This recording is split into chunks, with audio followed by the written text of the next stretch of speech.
Supreme leader Ayatollah Khamenei ప్రస్తుతం ఎవరిని నమ్మటం లేదు. లెబనాన్లో పేజర్లు పేలి వేలాది మంది గాయపడ్డాక ఖమేనీ తన దూతను హెజ్బుల్లా చీఫ్ హసన్ నాజరుల్లా వద్దకు పంపించి వెంటనే ఇరాన్కు రావాల్సిందిగా కోరారు. ఈలోగా ఇజ్రాయెల్ దళాలు నజరుల్లా నివాసంపై 80 టన్నుల బాంబులు కురిపించి చంపేశారు. ఆయనతో పాటు ఆ రోజు ఖమేనీ దూత కూడా దుర్మరణం పాలయ్యాడు. ఇంతకు ఖమేనీ తన దూత ద్వారా నజరుల్లాకు ఏం సమాచారం ఇవ్వాలనుకున్నాడు? తదితర అంశాలు ప్రత్యేక కథనంలో తెలుసుకుందాం.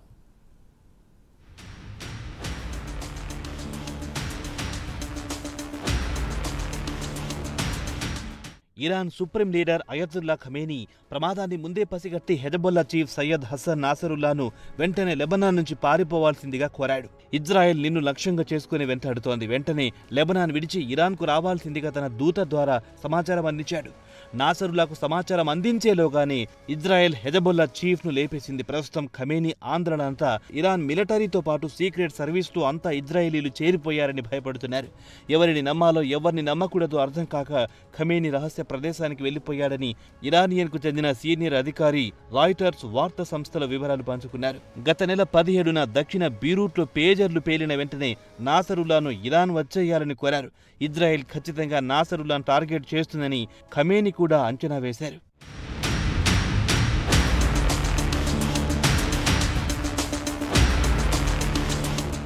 నాసరుల్లాకు కీడును శంకించిన Khamenei Iranian revolutionary guards commander brigadier general Abbas నిలో ఫరౌషన్ను నాసరుల్లా వద్దకు పంపించి వెంటనే ఇరాన్కు రావాల్సిందిగా ఆయన ద్వారా సమాచారం పంపించారు. అయితే దురదృష్టవశాత్తు నాసరుల్లా ఉన్న బంకర్లో నిలో ఫరౌషన్ కూడా ఉన్న సమయంలో ఇజ్రాయెల్ బాంబుల వర్షం కురిపించడంతో అతను కూడా చనిపోయాడు. తాజాగా ఇజ్రాయెల్పై ఏకంగా 200 మిసైల్స్ ప్రయోగించడం కూడా నాసరుల్లా మృతితో పాటు నిలో ఫరౌషన్ మృతికి ప్రతీకారం తీర్చుకోవాలని జరిపిన దాడేనని ఇరాన్ ఉన్నతాధికారులు చెబుతున్నారు.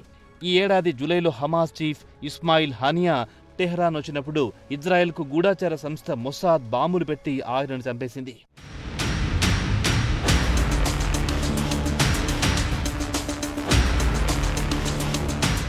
ప్రస్తుతం హెజబొల్లా చీఫ్ నాసరుల్లాను లేపేసిన తర్వాత హెజబొల్లా నాయకత్వ లోపంతో ఇబ్బందులు పడుతోంది.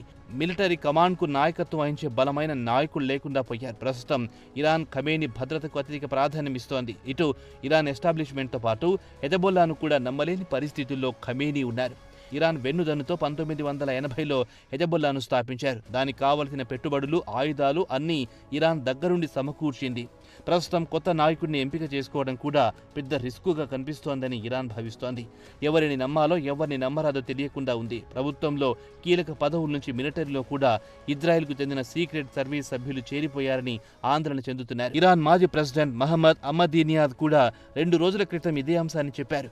నాసరుల్లా మృతికి ఇరాన్ సీక్రెట్ సర్వీస్ నుంచి పక్కా సమాచారం అందడంతో హెజబొల్లా చీఫ్ను కోల్పోవాల్సి వచ్చిందని మాజీ ప్రెసిడెంట్ ఆవేదన వ్యక్తం చేశారు.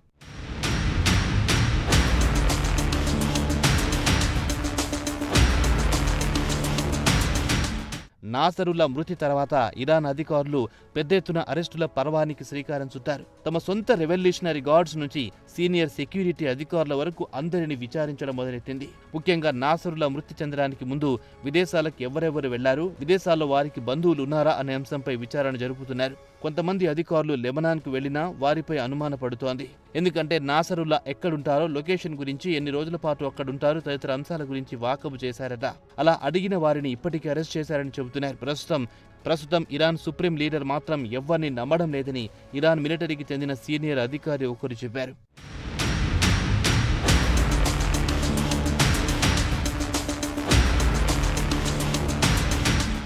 మొసాద్కు చెందిన ఏజెంట్లు ఇరాన్ గూఢాచార సంస్థల్లో చేరిపోయారన్న అనుమానాలు ఊపందుకున్నాయి. ఈ ఏడాది జూలైలో బీరూట్లో హెజబొల్లా కమాండర్ ఫౌదా షకూర్ లొకేషన్ను ఇజ్రాయెల్ మిలిటరీకి అందించడంతో అతన్ని లేపేశారు. తర్వాత హానియాను టెహ్రాన్లో లేపేశారు. ఇలా ఇరాన్తో అత్యంత సన్నిహితంగా ఉండే నాయకులు ఒకరి తర్వాత ఒకరిని చంపేయడంతో ఇరాన్ కంగుతింది.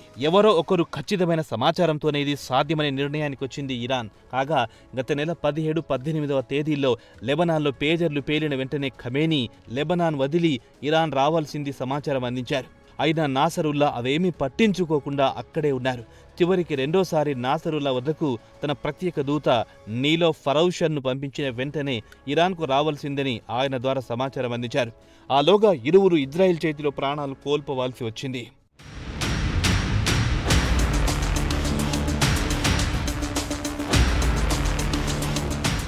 హెజబొల్లా ప్రస్తుతం బలహీనపడింది కాబట్టి ఇజ్రాయెల్ హెజబొల్లాను మరింత బలహీనపరచడానికి ప్రయత్నిస్తుందని ఇరాన్ భయపడుతోంది. కాగా హెజబొల్లా చీఫ్ నాసరుల్లా అంతిమ సంస్కారాలు శుక్రవారం చేయాలనే ఆలోచనలో ఉంది హెజబొల్లా. అయితే నాసరుల్లా వారసుడి ఎంపిక గురించి విరుద్ధమైన ప్రకటనలు వెలువడుతున్నాయి.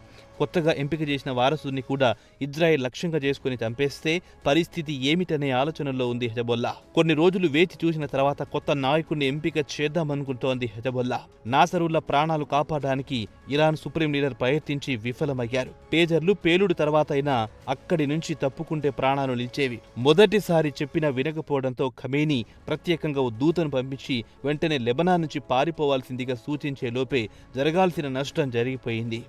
ప్రస్తుతం ఖమేనీని ఇజ్రాయెల్ టార్గెట్ చేసుకుంది. మరి ఆయన ఎన్ని రోజుల పాటు అజ్ఞాతంలో ఉంటారో తెలియదు. ఆయనను లక్ష్యంగా చేసుకుని ఇజ్రాయెల్ మాత్రం వేట మొదలెత్తింది. ఇజ్రాయెల్ పేరు వింటేనే అటు ఖమేనీకి కూడా వణుకు పుడుతోందన్న టాక్ వినిపిస్తోంది.